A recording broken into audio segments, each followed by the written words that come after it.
வணக்கம். மந்தர்வா ஒரு நாட்டின் இளவரசியாக பிறந்தவர். மிகவும் செல்வ நிலையில் வளர்ந்தவர். இளமையிலேயே பௌத்த நெறி தொடர்பான நூல்களை எல்லாம் பயின்றார். திருமணம் செய்து கொள்ள விருப்பம் இல்லை என்று தனது தந்தையாகிய அரசனிடத்திலே தெரிவித்தார். அரசனும் அதை ஏற்றுக்கொண்டு 400 பணிப்பெண்களை மந்தர்வாவுக்கு உதவி செய்வதற்காக ஏற்படுத்தி சிறிதும் துன்பமில்லாமல் தன்னுடைய பெண்ணாகிய மந்தர்வாவை வளர்த்து வந்தார்.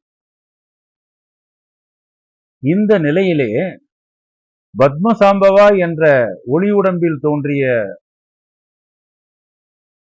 புனிதமான அருளாளர் இத்தனை காவல்களையும் கடந்து மந்தர்வாவை சந்தித்தார். சந்தித்து வஜ்ராயன நெறியை, வஜ்ராயனா பௌத்த நெறி, அதாவது சாகா கல்வியை மந்தர்வா தேவிக்கு மிகவும் சிறப்பாக எடுத்துரைத்தார்.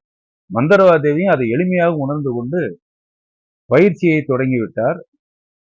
பத்மசாம்பவா என்ற ஒரு ஆண் இத்தனை காவல்களையும் கடந்து தன்னுடைய பெண் மந்தர்வாவை எப்படி சந்திக்கலாம் என்று கோபப்பட்டார் அரசர்.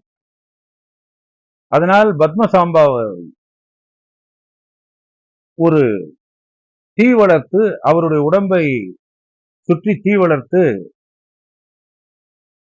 அவரை கொலை செய்வதற்காக ஏற்பாடு செய்திருந்தார் மன்னர். ஆனால் தீ அனைத்தும் குளமாக மாறின. நடுவிலே தாமரையிலே பத்மசாம்பவர் அமர்ந்திருந்தார். அதன் பிறகுதான் அரசரும் பத்மசாம்பாவனுடைய மேன்மையை உணர்ந்து கொண்டார். மந்தர்வா சரியான குருவிடம் சேர்ந்து விட்டதாகவும் நினைத்தார். மந்தர்வா பத்மசாம்பவருடன் சேர்ந்து பல இடங்களிலே தவம் செய்தார். வஜ்ராயனா பௌத்த நெறி பரவுவதற்கு தன்னால் ஆன அத்தனை சேவைகளையும் செய்தார். இவரும் பத்மசாம்பாவுடன் சேர்ந்து நேபாளத்திலே மராத்திகா குகையிலே அமர்ந்து தவம் செய்து வந்தார்கள். பத்மசாம்பவா உடம்பு எப்படி ஒளியாக மாறி நிறைந்ததோ அப்படியே மந்தர்வாவின் உடம்பும் ஒளியாகி பிரபஞ்சமெல்லாம் நிறைந்தது.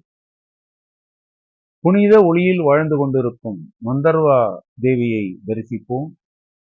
அவர் தவம் செய்த குகையையும் தரிசிப்போம். வணக்கம்.